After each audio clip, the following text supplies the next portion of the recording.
জানুয়ারি থেকে ২০ ফেব্রুয়ারি পর্যন্ত কেবল চট্টগ্রাম বন্দরে ৪.৫ লাখ মেট্রিক টন সয়াবিন খালাস হয়েছে। অথচ বাজারে সয়াবিনের সংকট তীব্র। দোকানিরা বলছেন ৫ কার্টনের চাহিদার বিপরীতে পাওয়া যাচ্ছে ১ কার্টন।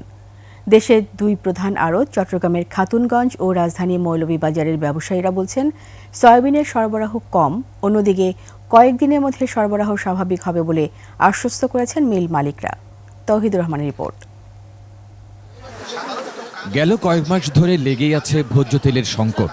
পরিস্থিতি নিয়ন্ত্রণে সয়াবিন আমদানিতে ভ্যাট প্রত্যাহার সহ দেয়া হয়েছিল নানা সুবিধা। বাণিজ্য উপদেষ্টাও বারবার আশ্বাস দিয়েছেন বাজার স্বাভাবিক হয়ে আসবে, কিন্তু এখনও সরবরাহ সংকট রয়ে গেছে। সয়াবিন তেলের সন্ধানে রাজধানীর মৌলভীবাজারে ঘুরছেন কেরানীগঞ্জের এই খুচরা ব্যবসায়ী। আমাদের এক একটা দোকানে দৈনিক সেল আছে না হইলেও 10 থেকে 15 কার্টন। তো 15 কার্টন তেল একটা জনগণ কিভাবে ওই তেলটা ভর্তুকি দিব? মৌলভীবাজারের ব্যবসায়ীরা বলছেন 2 মাস আগে টাকা পরিশোধ করলেও এখনো মিলছে না সয়াবিন। 2-3 মাস আগের এসও আছে যেটা ডেলিভারি পাচ্ছে না, সিএল দিয়ে আছে, ওই মাঝে মধ্যে 2 গাড়ি 1 গাড়ি করে পায়। এতে যদি 100 মনের মধ্যে আপনি যদি 2 মন দিয়ে 100 মনের চাহিদা মেটাতে পারবেন, এটা হবে। এরকম যদি আপনার 7 দিন মেলাররা কন্টিনিউয়াস মাল দেয় সোয়াবিনটা, তাহলে আমার মনে হয় প্রবলেম থাকার কথা না।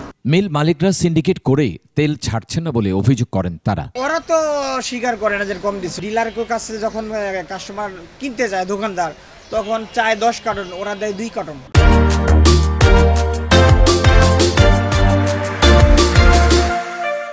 রমজান সামনে রেখে কেবল চট্টগ্রাম বন্দরে 53টি জাহাজে পণ্য এসেছে 14 লাখ টন।